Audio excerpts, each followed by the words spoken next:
Hello and welcome. You're watching Money 9. I'm Sakshi Patra, and on this show, we're going to be talking all about markets with a very, very special guest, market veteran with a vast 3 decades of investing experience. Samir Arora, founder and fund manager at Helios Capital, joins me from Singapore on this Money 9 exclusive.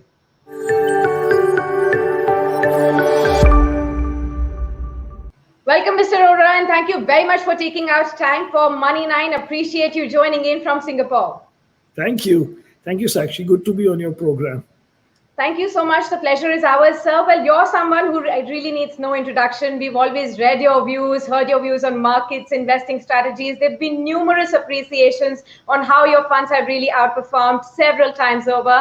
But since this is your first interaction with us on Money 9, I want to begin by asking you about your journey as an investor. And it'll be great for our viewers to know, how did you really start investing in equities?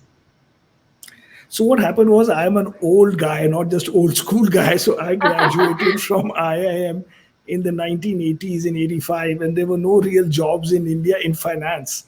For whatever reason, I wanted to do finance, but that didn't mean that I knew whether I have to do investments, or is it corporate finance or investment banking or whatever. So I went to the US to study at Wharton. And after that, I applied for different jobs. So when people say, how did you become a fund manager? Well, I applied to McKinsey also. So if I got a job at McKinsey, maybe I would have become a consultant. The point is, broadly, you know what you want to do. But in the end, whether you will become... So I applied to Alliance Capital, which was at that time US's 8th or 9th largest mutual fund company. And I was an analyst there, but because they were interested in India, it could have been possible that they would not have been interested in India because everybody was not interested in India at that time. Yeah. Then I would have been a US analyst or a US tech guy, who knows. So the thing is that broadly you can define what your interests are. After that, it is wherever life takes you. But I really enjoy my job, and I enjoy investing. But it's not that on day one I thought I have to be an investor. That is not, because there was no background in the family to think so specifically about it. Right. And we are glad that you actually ended up becoming a fund manager. So many of investors in your funds, they are so elated with the kind of returns that they've been making, and I hope they do so in the years to come, the future as well. But help us understand, what's the secret of your success? Was there any one particular investment that really changed your life, or was it a bunch of decisions that helped you reach where you are today? Actually, we say to everybody that our methodology has worked, and therefore no individual stock performance has defined our performance. Just to give you some numbers, during the 25 years that I've been a fund manager, the market in rupee terms is up 22 times. And my NAV, if I was to take, but there were two different jobs, first Alliance and then Helios, and in between there was a gap also. But if I take the gap as having index performance, then post expenses, my NAV is up like 300 times, while the market is up 22 times. There you have it. The numbers speak for itself. So the thing is, but I don't believe that it is one stock. What has happened is that actually, if you look at the number of stocks that are up 300, 400 times in the last 25 years, maybe there'll be 30 stocks. So for a fund to do it, where there is a limit on how each stock cannot be more than 7.5% of the fund, that you have to sell if it is 10%, that there are inflows and outflows, and not that all those stocks, those 40 stocks I had, and particularly for the whole duration, and so it needs a little bit more, which I can explain a little later. But generally, it has worked, and we hope that it continues to work. Absolutely. But was there also any mistake in your investment journey? Do you regret an investment that perhaps eroded your wealth at any time of your investment journey? Many of our stocks have gone to zero also. I invested in ABCL, Amitabh Bachchan Corporation Limited, must have been 98 or 99. And we had invested $1 million. And when I left Alliance, by that time, we have marked it down to zero. There at least have been a few which have gone down 80-90%. But the thing is that because we are not overly concentrated, we are buying around 35-40 names. So in the second group, so we have two groups. So one group is what we call sort of well-known names, which we call high confidence, but the returns cannot be high because those companies are already well established. which in Sure. today's context maybe these HDFC Bank, Kotak Bank, TCS style. And the second group is where we are discovering them. Unlike many funds where they want to do these two things in different funds. Yeah. So one fund will say I'm a high quality fund. One guy will say I'm a small cap fund. We want to do it in one fund. So in that second group where you are discovering, there have been many stocks which are up 10 times, 15 times, but there are stocks that have gone to zero also, or near zero, or whatever, 50, 60% down, because it was unlisted ABCL, so it actually went to zero. Yes. Otherwise, Yes. maybe at 50, 60% down, let's say we may have sold it off in the screen or something. So Well, these are that is part of the game, part of the game. absolutely part of the game, and all the investors should really learn from all of this. And I'm sure this is going to be very interesting piece of information, because most of the first time investors, what they do is, if one of their investment goes wrong, and then they get discouraged. So I'm sure this will definitely help them to stay put in their journey, and keep coming back and seeing what really works for them. So for these first time investors who perhaps come to you for advice, what do you really tell them about investing in markets, who want to get rich by investing here? So first of all, I say that you cannot get rich by investing. If you see my Okay. tweets, the rich is you can get rich, but then you have to give it a lot of time and many things have to happen.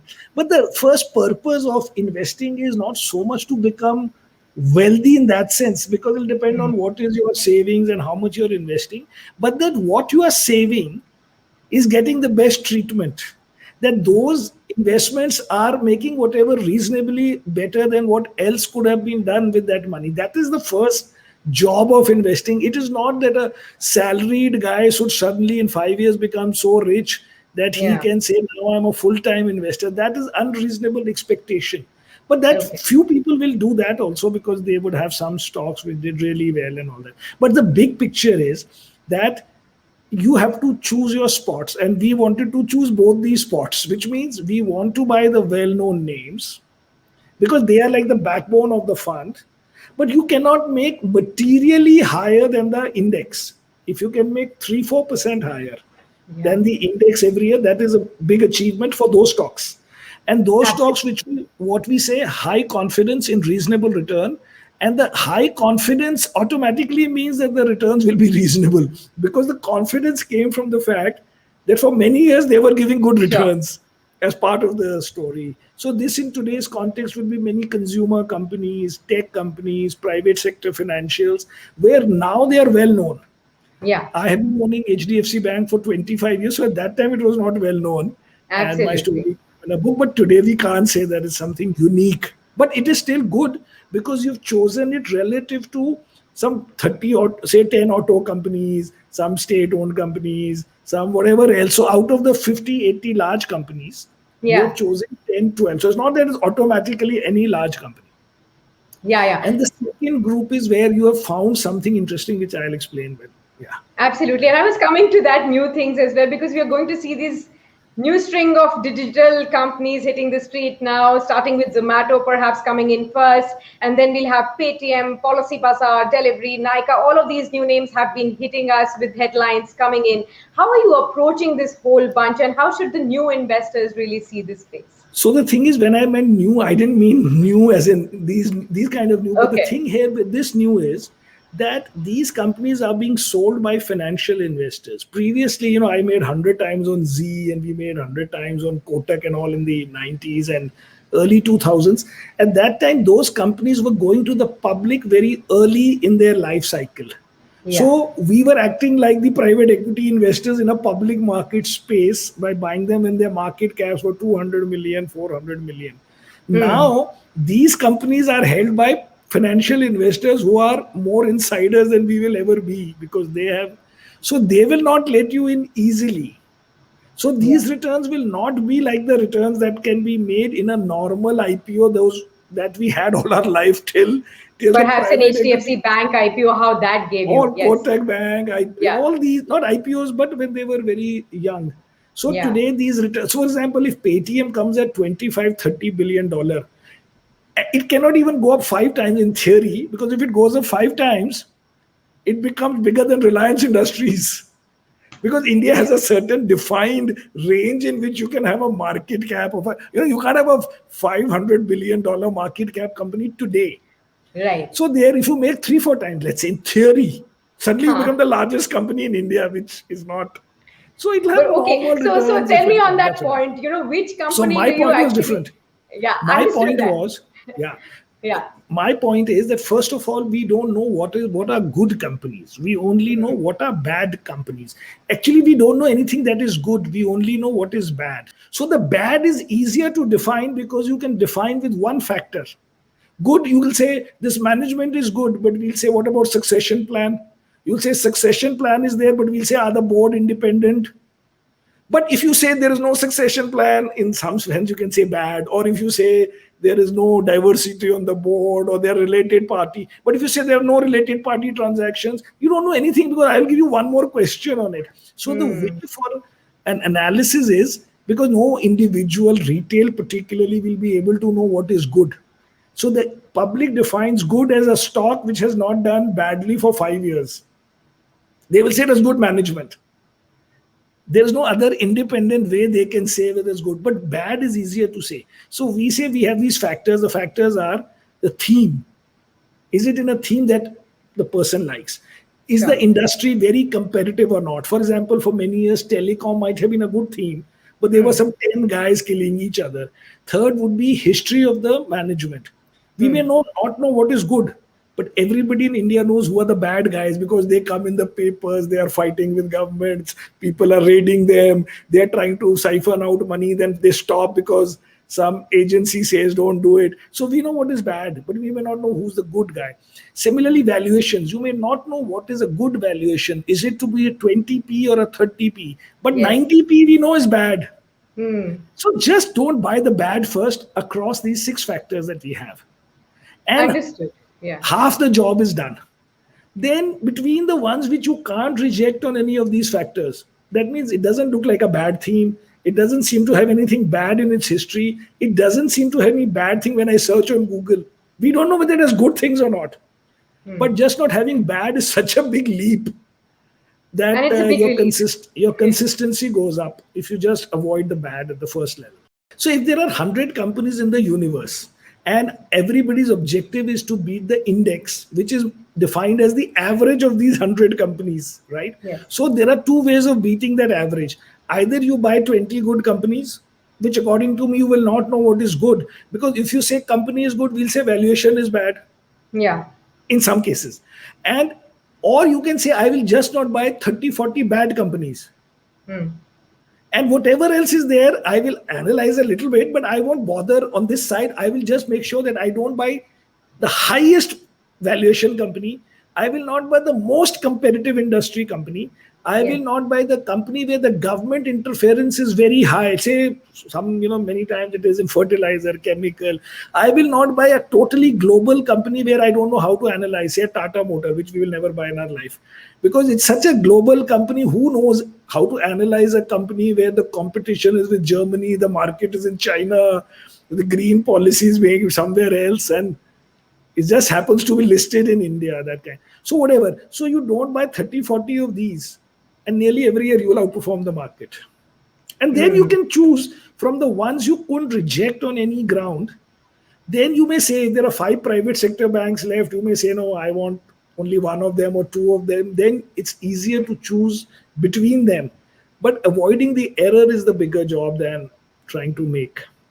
Okay, understood that. You know how you've given these very simplified ways of identifying the good stocks for your company, which are not bad, and all these other factors of valuation, government interference that you've really spoken about vividly.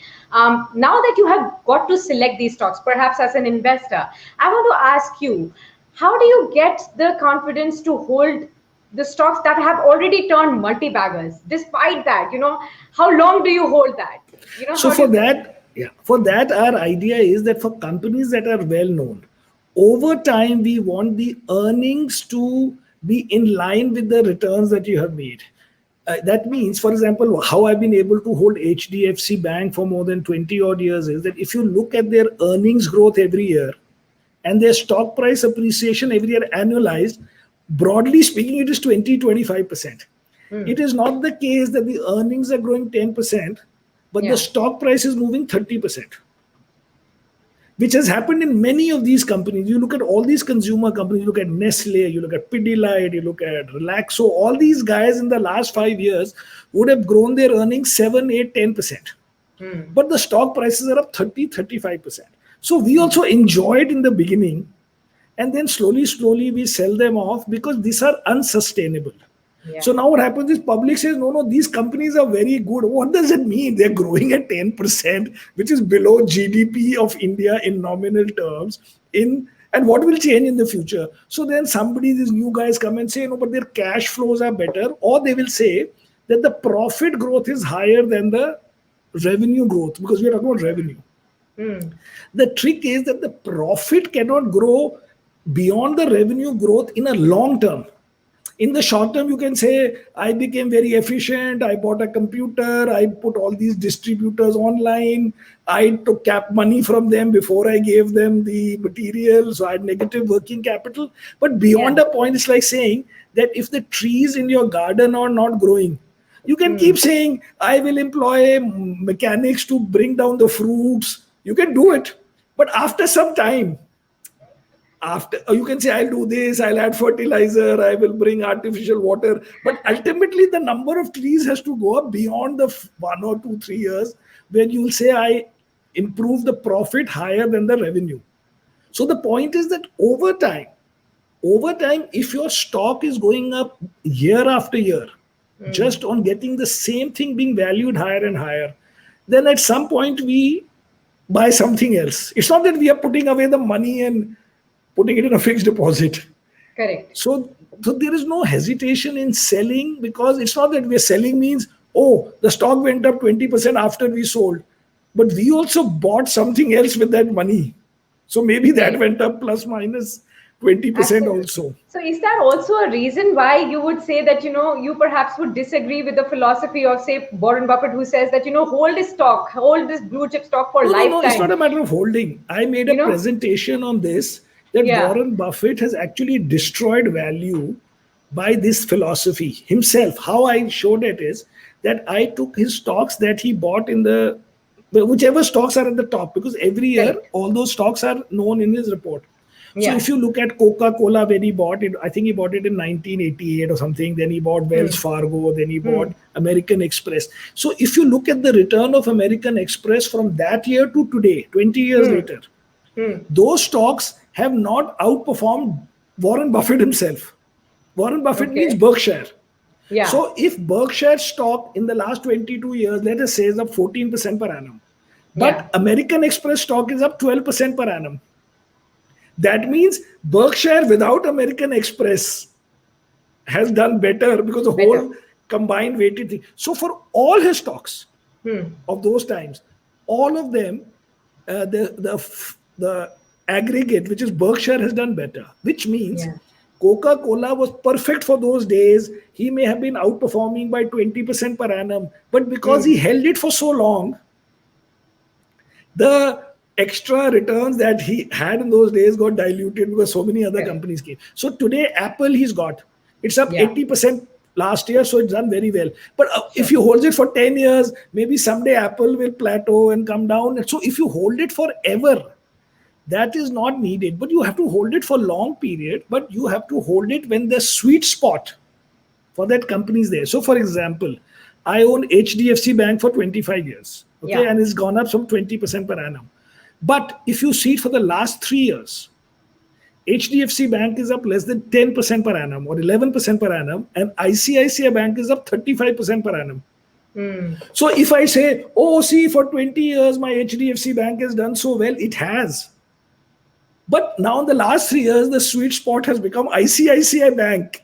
So today we have ICICI Bank and HDFC Bank equal. We still haven't sold off HDFC Bank, and we're not selling it. But the point is that the same stock cannot go up forever. They may look having gone up forever. If you look at the whole period as one, you break it down into phases and you see what Coca-Cola has done last 5 years. It's a complete murder of money, let's say. That's what I mean. But because he bought it early, it still looks okay. Yeah, absolutely. In the long term, I don't think the stocks, you are not a promoter. You don't have to hold it for 20, 30 years. 3-5 years is good. 3-5 years is good. Absolutely. Taken that point with both hands for sure. Now I want to ask you about your outlook on the markets too. Now we've been hearing about these market experts talking about these huge targets on the Sensex. In the next 10 years, we'll see 2 lakh kind of targets and all that. Of course, this will make us very happy as far as the market trajectory goes. But for investors wanting to succeed in that journey, then what should be there in their portfolio? So first of all, 2 lakhs over 10 years is not a big deal because that is 15% per annum Mm. over 10 years. So the thing is, if you say next year you'll make, in the long term, you will make 15% per annum, people don't get excited.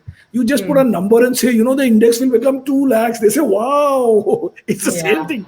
So 15% per annum is actually fair possibility.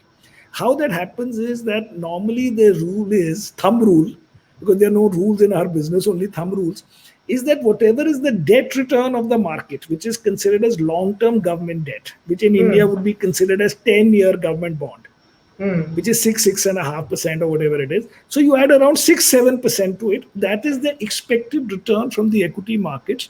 This 6% extra is called equity risk premium. And there are Okay. many books which have data from Western markets for 100 years and all that how much was the return in these markets over different phases and the whole Sure. 100 years. And the thumb rule is you'll make 5-6% more in equities over debt of the same market, of Correct. the government and long-term debt of that market.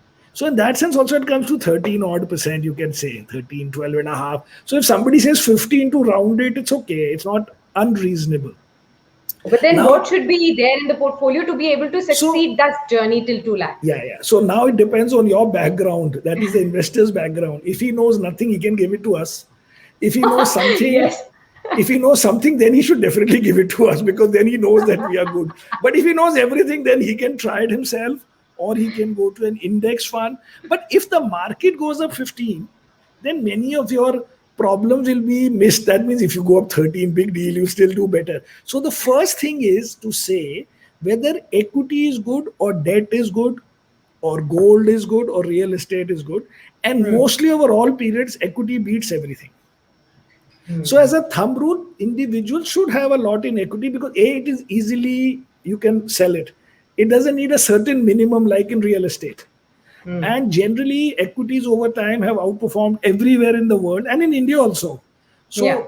So the point is now whether it goes up 20% per annum or 15% per annum, time will tell. But as long as you made the right allocation in choosing equity over debt, and equity over gold and Hmm. equity over something else, that is a big step. Then after that, if the markets give more, we will take more. But first thing is, does equity beat? And generally it does. And this is not a bad time for to say that today it won't happen like that. Generally it's Yeah. been, so that's the way to Absolutely. approach it. Right. So in the end, I want just one investment lesson or advice for all our viewers from you who are wanting to start the journey at these record high levels of the markets. And there is almost this FOMO that, we've missed out this last 1.5 years of rally. Now it's not going to go up. All the flags are up there for you, which is going to be creating into a bubble. How do you tackle that? So first thing is that you are not supposed to put everything at one point. Hmm. So that is not that everything is coming today and this is your first investment and you put everything in. But over time, we have 100 years of data from 16 countries and 200 plus years data from US. And in nearly every slightly long period, equity beats debt. So the first thing is to absorb that. Second is not to feel bad about 1 year period, because if you look at it over calendar years, so last year in the calendar year 20, the market went up some 15, 16%. If you Yes. look at it in 19, it went up some 8, 9%. If you look at it in 18, it was down. If you look at it in 17, it was up a lot, some 35, 40%. And then if you look even 16 and 15, they were up like 0 plus minus 5. So if you look at it like that, it is not the same as leading up to 2007, where 2007 the market was up 80%, 2006 it Sure. was up 50%, 2005 it was up some 40, 50%, and another maybe I think in 4 also it was up some 30, 40%. They were like 40, 40% calendar years. Now it looks high Yeah. because in between there was a big fall, and there of course some, if you haven't invested, then some of that has been missed. But you have to compare it to what else you can do with the money now. And those choices are as bad or much worse than equity ever will be. Okay, got that. Well, on that note, thank you very much, Mr. Arora, Thank for this very, very insightful and interesting conversation. I hope to have you back on Money9 for much more insightful conversations ahead too, so that will definitely help all our viewers really take the right decisions as far as investing in markets is concerned. It has been a pleasure and an honor to have you with us on our platform. Thank you, Sakshi. Best of luck. Thank you so much, sir. And with that, we wrap up this edition for you of Money9 Exclusive, but a whole lot is coming up right up next, so stay tuned on to Money9.